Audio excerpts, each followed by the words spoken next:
Et comment va Philippe Lecomte, notre libraire préféré? Mais Laurence, il va très bien, il vous entend, donc c'est parfait. Bon, de bon matin et de bon oeil, avec comme à chaque fois vos conseils, lecture et vos coups de cœur pour l'été.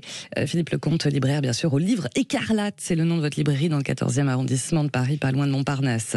Alors mon cher Philippe, on commence par un premier ouvrage, dites-nous tout. Alors, j'ai choisi ce matin de parler d'amour et de désamour. Oh. Alors, l'amour en question, c'est un amour assez singulier, puisque c'est l'amour pour un chien. L'amour pour un chien. Oui, c'est un livre absolument formidable qui est sorti cette année, qui a été un très beau succès et qui vraiment le méritait. C'est un livre de Cédric Sapin-Defour et qui s'appelle Son odeur après la pluie. Déjà, rien que du titre, vous avez déjà l'indication, pour les gens qui aiment les chiens, bien évidemment, de quelque chose qui est très touchant, qui est émouvant et qui fait, je dirais, la richesse d'une relation entre un homme et un chien.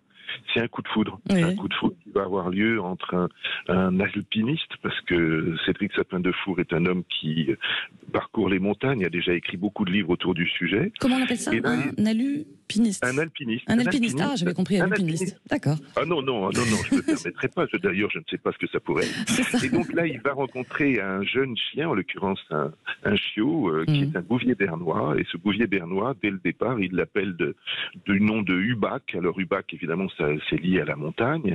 Et la particularité, c'est que ça va être évidemment une relation extrêmement forte, extrêmement riche, qui va donner lieu ensuite à une rencontre avec une jeune femme, la constitution d'un couple, et évidemment la façon dont le chien, qui malheureusement a une durée de vie assez limitée, bien triste, fait que ça va être une rencontre exceptionnelle et vraiment avec et il y a les mots de l'amour d'un homme pour son chien et de l'amour du chien pour son maître, si ce n'est que le terme de maître me paraît toujours un petit peu difficile à utiliser parce que je ne sais pas qui est le maître de l'autre, donc c'est toujours le principe. C'est presque métaphysique, ça. Oui, c'est très beau, c'est très poétique, ça se lit très facilement, très rapidement. On a un petit peu la larme à l'œil, évidemment, parce qu'on sent que c'est une relation qui ne peut pas durer, puisqu'on nous le dit presque dès le départ, mais on sent que ça a été une des rencontres les plus fortes pour cet homme, pour à la fois cet homme qui aime la nature, qui aime la montagne, qui aime les randonnées, qui aime cet aspect, et où le chien, ce bouvier bernois, qui a une tête absolument magnifique, évidemment, si les gens ont le bouvier bernois en tête, sinon ils peuvent regarder sur Internet, ils auront des photos de bouvier bernois, et c'est absolument magnifique. C'est tendre, c'est doux, c'est beau, et c'est en même temps quelque chose qui vous ragaillardit, malgré évidemment la notion de la perte, mais il y a cette impression que ça a été fulgurant, que ça a été riche, et que ça a apporté quelque chose définitivement à cet homme. Et ça pose la question forcément aussi de la fidélité et du moment à vivre à l'instant T, j'imagine aussi. Exactement, mais avec cet aspect particulier aussi de vraiment c'est cette notion du coup de foudre, c'est un amour, c'est fort, ça a presque un côté intense, un côté romantique, enfin quelque chose qui fait que on sent à la fois, je dirais, la passion et en même temps le côté tranquille et en même temps fort de cette situation, de ce lien qui peut se faire entre un homme et un animal. Parce que c'était lui, parce que c'était moi, hein? Exactement. Bon, on ne va pas mettre ça du côté de montagne, mais pas loin, on pourrait, je ne sais pas. Il a parlé des cannibales, mais des chiens, je ne suis pas sûr. Vous nous rappelez le titre de l'ouvrage, Philippe? Son odeur après la pluie. Son odeur après la pluie.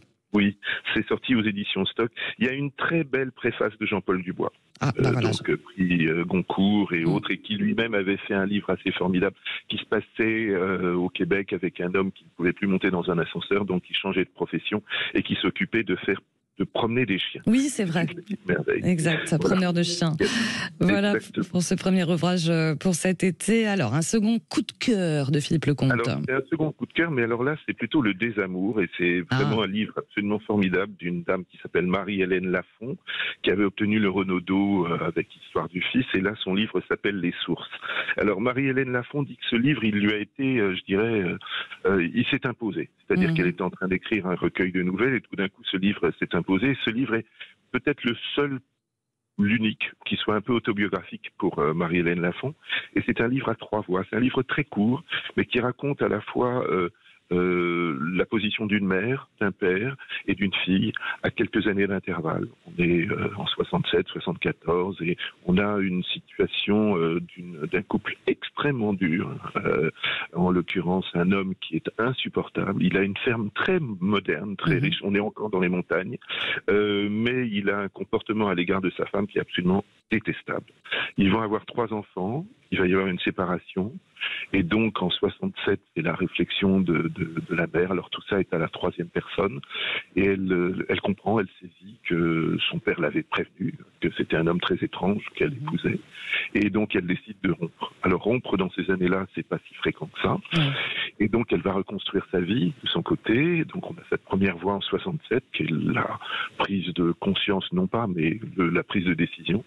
Et en 74, on se retrouve avec le père, et le père qui est maintenant seul dans la ferme. Il n'a plus ses enfants, il n'a plus sa femme, et on sent les récriminations, la façon dont il est complètement enfermé dans son histoire. Et quelques années plus tard, en l'occurrence, ça va se passer dans les années 80, on va se retrouver dans une situation, non, c'est même plus tard, c'est même, que je dise pas de bêtises, ça se passe en 2021, donc on fait un peu le bilan de ce qui s'est passé. Ah oui, ça dure quand même.